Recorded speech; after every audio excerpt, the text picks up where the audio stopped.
गिबियावनो आं बयखौबो नैबे आंनि आकाश बड' ब्लग इउटुब चेनेलाव बरायग्रोनानै लानाय जाहैबाय। दा नोंथांमोनहा दासिमबो चेनेलखौ साबस्क्राइब खालामनायखौबा साबस्क्राइब खालामदो आरो लोगोसे चेनेल बेल आइकनाव थुना लाबानो जाबाय। दा नोंथांमोनहा जायफोरा माने बे भिडिअनि थाम्बनेलखौ नोजोर होदों बिथांमोनहा माने मिथिखाबाय जानो हागौ बे भिडिअखौ मानि थाखाय लाना फैदों। दा आंनि भिडिअ लाबोनायनि खारनानो जाहैबाय मानो होनोब्ला बुङाब्लाबो बुंनांगौ जाहैबाय आरोना। दा आङो नै लामायाव ओरैनो टाइम पास बेरायथावथाव खालामनाय जादों आरोना भिडिअखौहाय।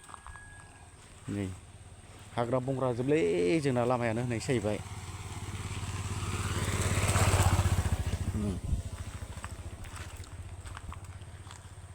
दा बेनो भिडिअ लाबोनाय खारना मानो होनोबा राजनितिनि दा फुरा दावहा जागासिनो दं आरोना बिटिसिआव UPPL जों UPPL BPF जों BPF APB जों APB फुरा गन्दगल।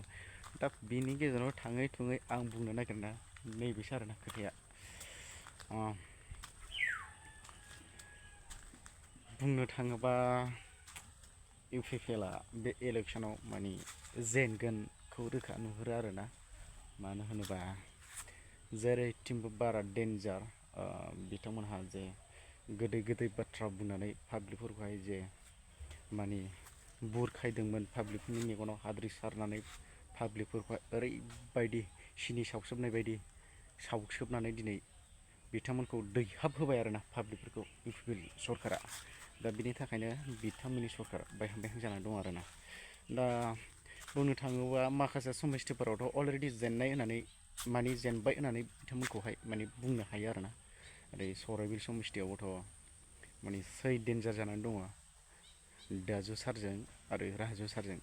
दा बिसोर सानैनि गेजेराव माने राजुआ जेननायखौ माने एसेब्लाबो नुहुरखायो आरोखि ना, बेबायदि आरोखि ना।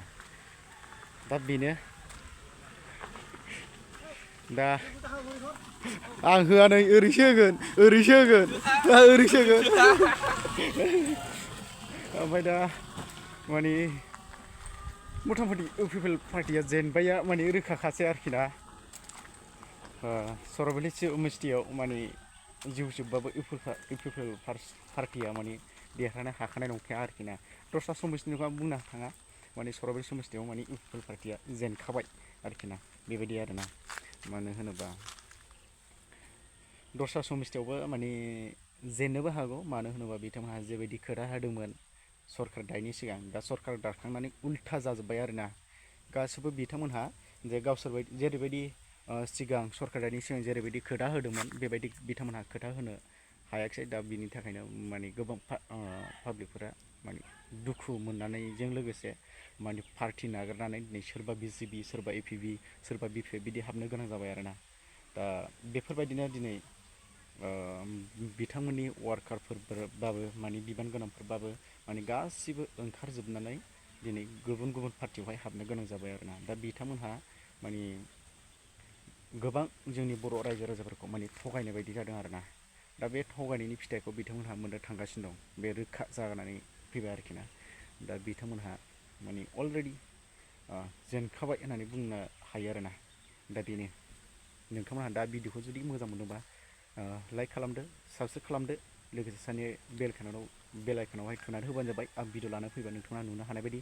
आरो नोंथांमोनहा कमेन्ट होनो दाबाव आरोखि ना, जायफोरा माने BPF पार्टिखौ मोजां मोनो आरो जायफोरा UPPL पार्टिखौ मोजां मोनो बिथांमोनहा माने कमेन्ट खालाम गावबा गाव पार्टि मोजां मोननायखौ। खिन्थु आंनि बेयो पार्टियाव गैया आरोखि ना। दा बेनो, बाय बाय।